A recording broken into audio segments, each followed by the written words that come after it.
questions. Yes, sir. Yes, hello, Mr. Lee. I just wanted to say first off that it's a distinct and sincere pleasure to have you here in Sacramento today. Pleasure to be in Sac. Is that where I am? It's a pleasure to be in Sac. Two questions. One real quick one is, it's great to see you, the longtime face of Marvel Comics in all the movies and your cameos. And then we also like the Easter eggs at the end of the movies. I'm wondering, A, how that came up to, be a reality and if it's going to continue. And then the bigger question being, I've been a Marvel supporter all my life. And I've gotten into a couple, combats with DC fans. Wait a minute, did I hear an obscene word? There might be... Never to be uttered again, sorry.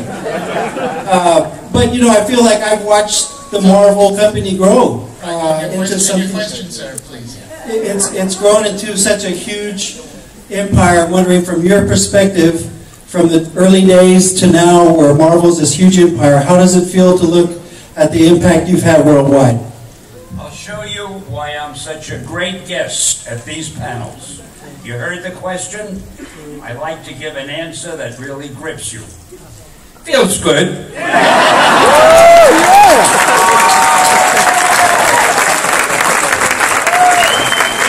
don't know what else to say. It feels nice. How many lines are there? Just the one. Next, please. Hi. So I'd say that it's a huge, huge honor. My question is, of all your villains, my favorite were the symbiotes, and I just wanted to know where you got the inspiration for those characters. She wants to know where the symbiotes came from, like Venom and Carnage and those kind of characters. I hate to tell you this. I did not create Venom or Carnage. I forget who did.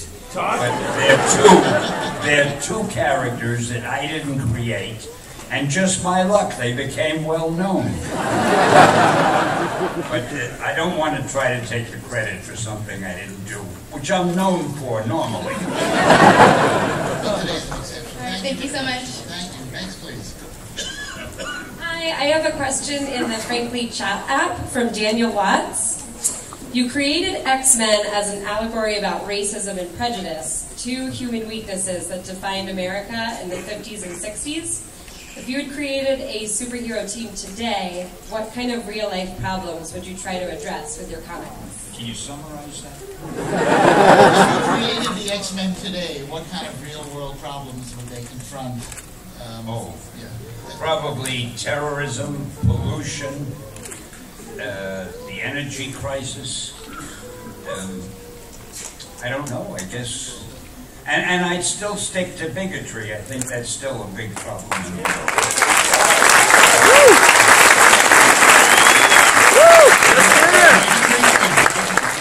With one exception, it's perfectly okay if you want to dislike DC Comics. I'm only kidding, really. They're all friends of mine. Yes, sir. Hello, sir. I just wanted to ask you, what inspires you to create your stories and characters? What inspires you to create your stories and characters? Greed. I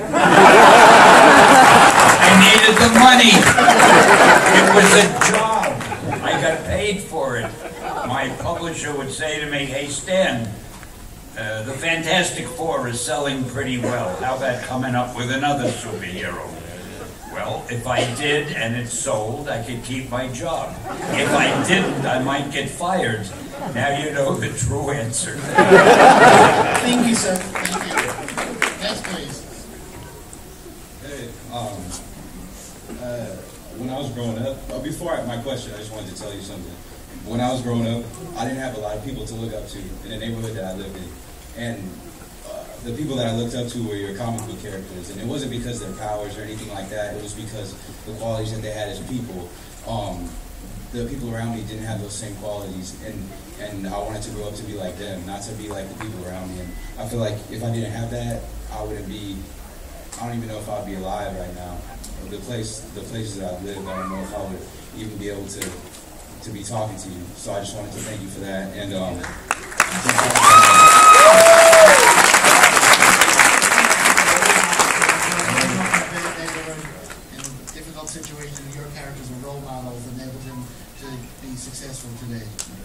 Thank you very much. So send me money. No, I gotta tell you, it's incredibly frustrating. It's not that I don't hear. I heard you talk, but it's my audiologist says it's clarity. I have trouble making out. For me, it sounded like, I hear the sound and I can't make out the words, and I want to tear my hair out. What little is left. And I have the same problem with seeing. I know there are people there, but I only see a mass. My luck, him I can see. That's a great question, sir. Yeah, do you feel a disconnect with the characters? Because all these big movies are coming out, these huge movies, and they take liberties with them to change things around and stuff like that. I heard him say they take liberties with the movies. How does he feel about the movies they take? Doesn't bother me because the movies are so successful, and I have nothing to do with the movies, and I get a lot of the credit for them, so I'm not going to complain.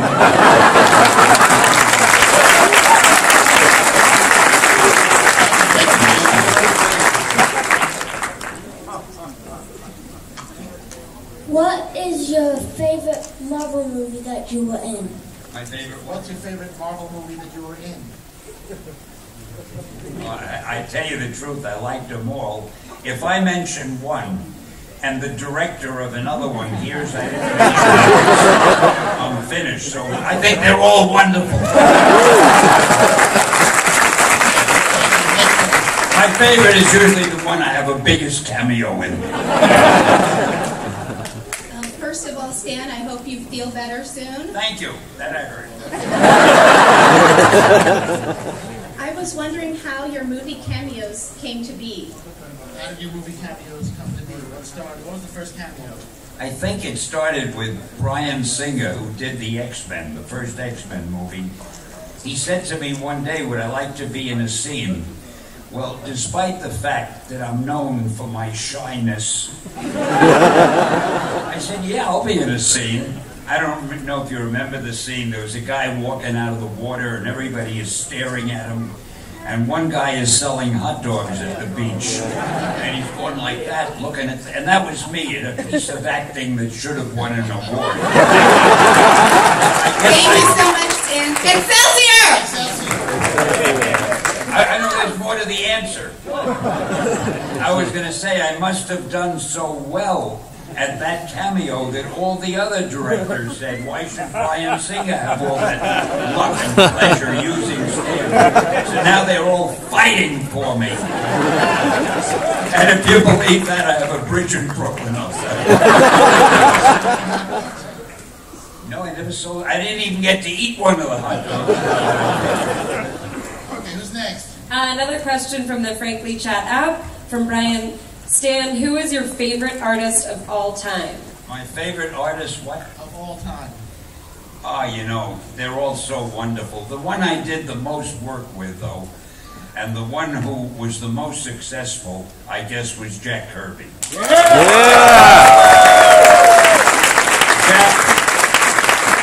was an absolute genius. He could take any story and make it seem twice as exciting and twice as interesting by the way he drew it. In fact, I was the luckiest guy in the world because all our artists were great. Ditko, John Romita, John Buscema, Gil Kane, Gene Colan. I mean, they all made my stories look better than they were. And I better not, I hope none of them hears that or they'll want to raise. They were wonderful. I mentioned Jack because he did the most with me. And Jack was an incredible artist. He would just take the illustration board and start drawing. He never made preliminary sketches. He just started drawing and the drawing was finished. It was as though it was all in his brain and he was just tracing it on the paper, what he had already drawn in his brain. We could do a whole panel about that, but we'll save that for next time. Okay, who's next? How you doing, Stan? All right, so far, nobody's thrown any banana peels at me. Great. Your big Did he say inspiration. wait?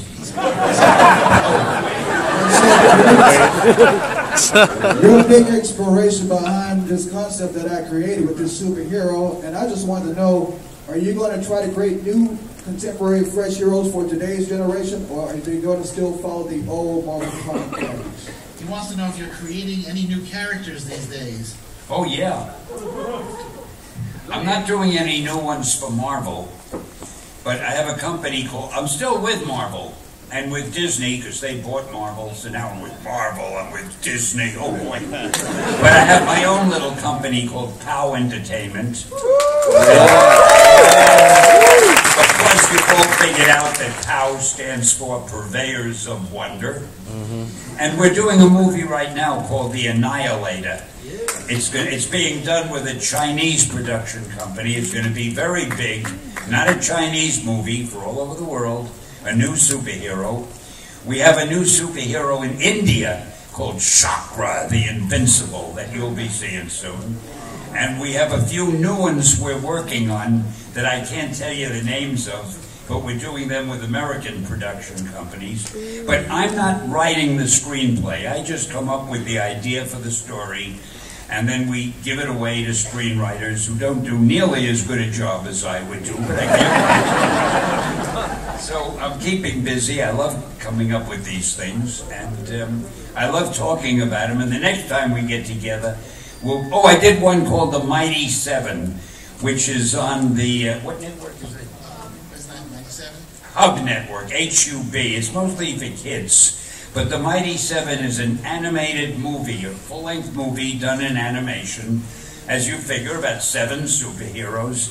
And it's doing very well, and they're thinking of making a real movie out of it. So remember the name, The Mighty Seven. I believe you make a regular appearance in that, don't you? Oh, as a matter of fact, I bill it as the world's first reality superhero story because it has real characters, namely me. I'm one of the main characters. If you want to get a laugh, try and find it somewhere. On the Hub Network. Thank you, sir. Thanks. Thank you very much. My question is, if you could be any one of the superheroes you created, who would that be and why? Well, if I had to be one, and I'd really rather be me, because the others don't go to comic book conventions, they don't know what they're missing.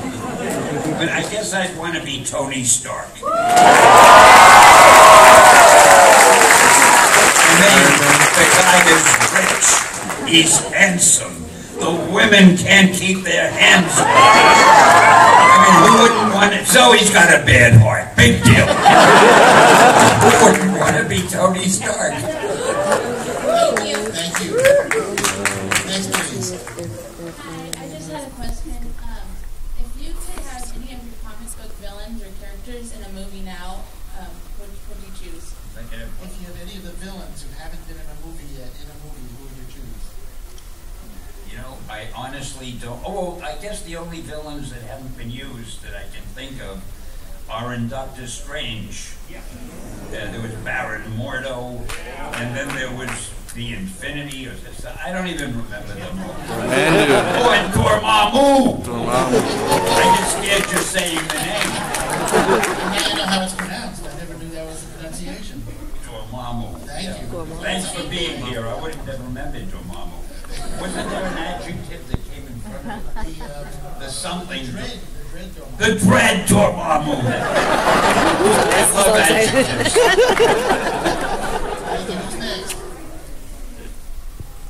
Hey, Mr. Lee.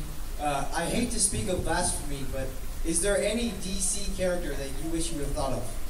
Any DC character what? That you wish you would have thought of. I wish I would have thought of all of them.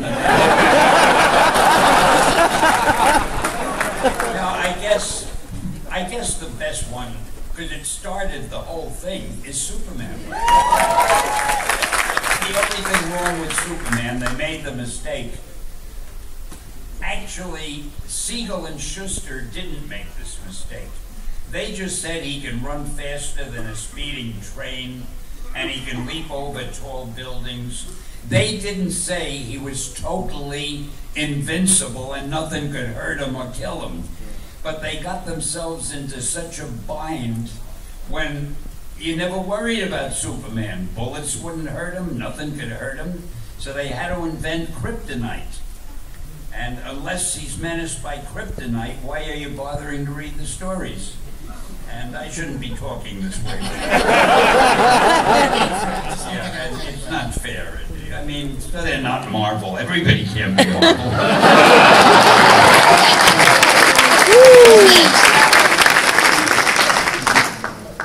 Mr. Stan the Man Lee. My name is Brian, and first of all, I just want to say thank you for creating all these great characters for us to look, to read about and to look up. Oh, you're welcome. My question is what has been your favorite representation of your characters in film? Like, what has been like one that you saw? You're like, wow, that is What's been your favorite film representation of your characters? Oh, I loved them all. I loved Spider-Man, of course. Iron Man couldn't have been better. I thought that Thor was great. Captain America, nobody thought it would be as good as it was. I was a little disappointed in the Fantastic Four because I thought they did what's the villain? No, not Galactus. Oh, Galactus too. Dr. Doom, my favorite villain. I forgot his name. I thought they did Dr. Doom all wrong, and of course there was no way they could do Galactus. So the Thing was wonderful, though, in the film. And Chris, who played the burning guy, the Human Torch, he was so good that they made him Captain America. How that happened? All of a sudden, the Human Torch was Captain America. I never realized that. No, I love, and I'm the only guy who started Daredevil, Ben Affleck. I thought Ben Affleck was good. I thought the story itself didn't work. They didn't emphasize. I always thought of Daredevil differently than the director of the movie did. And it didn't quite, Daredevil wasn't the way he should have been. But they'll do another one, and they'll do it right, and you'll see it'll be a great movie. They're planning on how to do it. Oh, and you know they're doing Ant-Man. They're going to do a Black Panther. They're Guardians of the Galaxy, you know about it. And they're thinking of the Inhumans. Doctor Strange. So you won't have to buy a comic book, just buy a DVD or video, whatever you call it. Don't worry, Affleck is DC's problem now, so.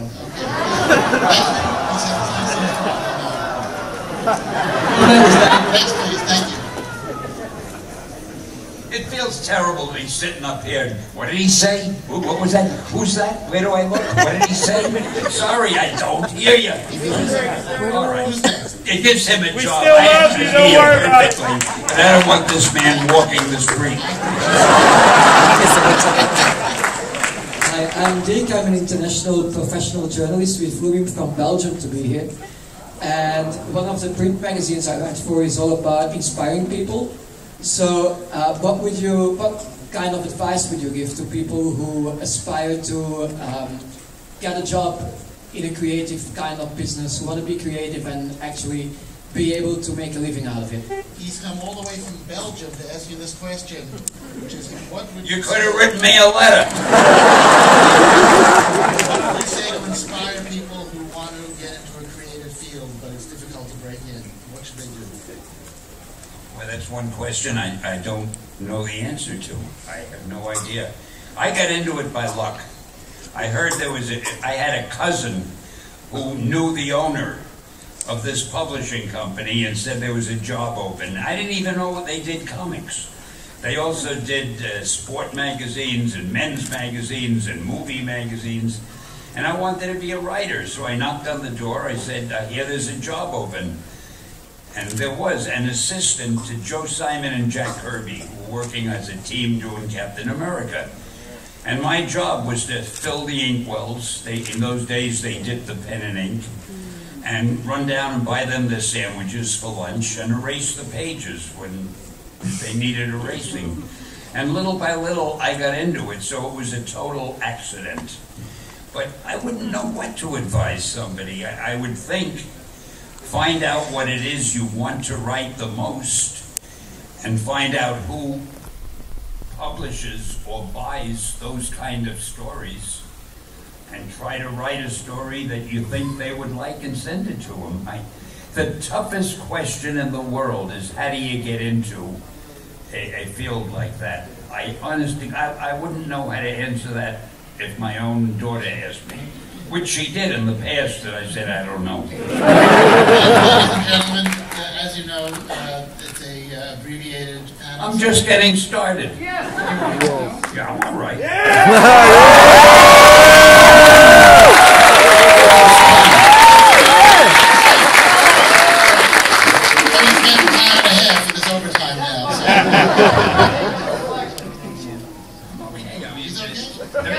Does somebody else want the room? No!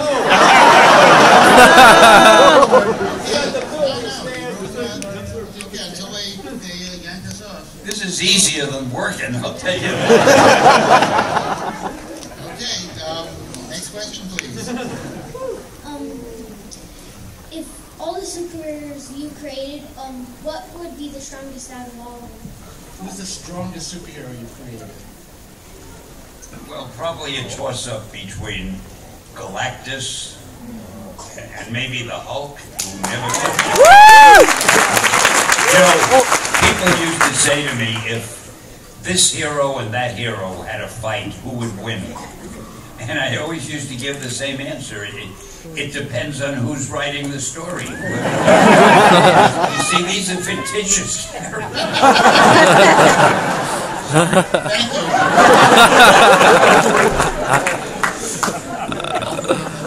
Who's next?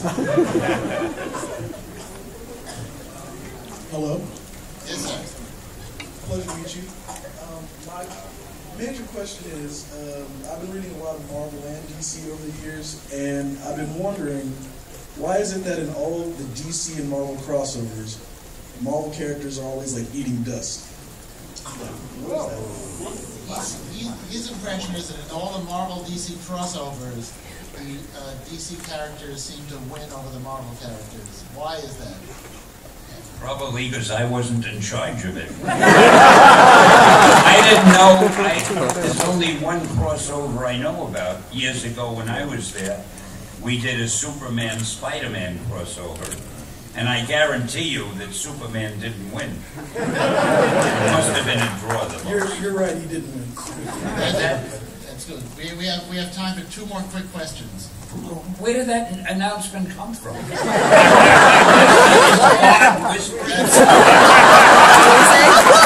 where did that come from? That's like the scary thing God says to me. Yes, who's next? How did you get the idea of creating Marvel? How did you get the idea of creating Marvel? Well, if you mean the name Marvel, we were called Atlas Comics. I don't think that's what you meant, though. And when I did the Fantastic Four and the book started selling well and everything, I figured we ought to change the name of the company, get something better than Atlas. I love advertising. And I thought, let's get a name you could use in ads. And I thought of Marvel, which had been the title of the first book my publisher ever published a million years ago. 75 years ago, is that? That what it was? Called Marvel Mystery Comics or something. It featured the Submariner and the Human Torch, which I did not create.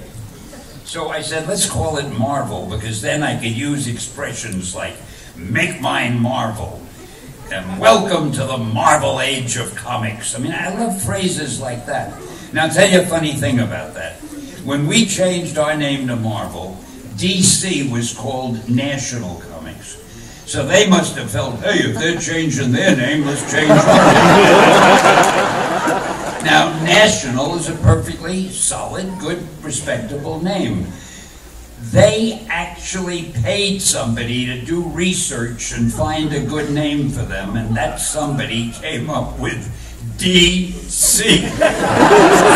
So we were, welcome to the Marvel Age of Comics, and they were, read DC. I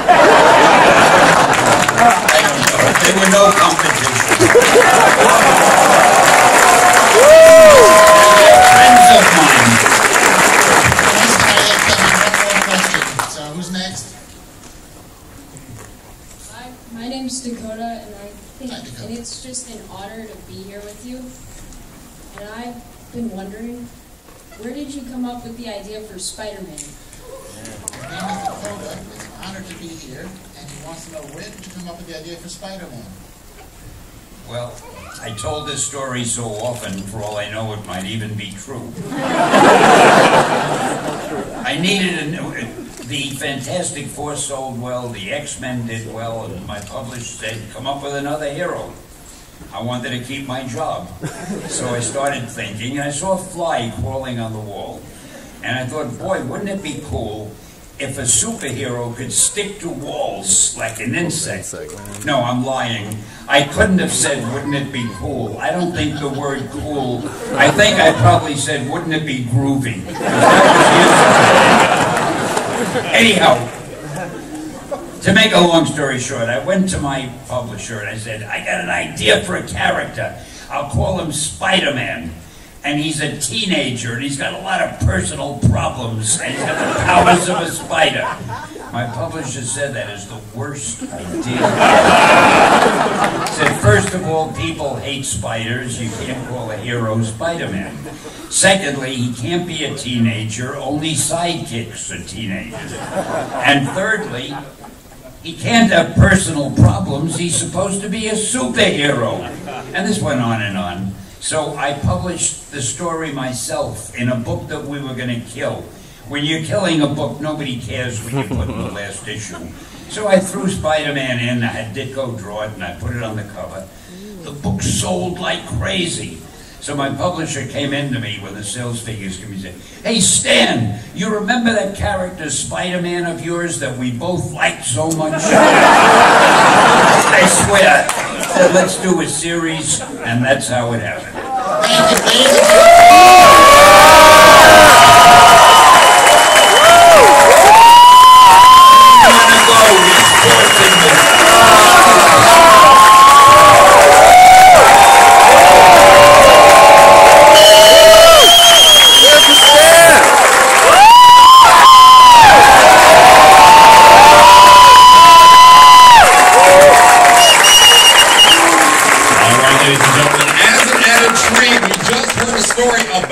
Spider-Man, but we just happen to have exclusive footage from the upcoming Spider-Man.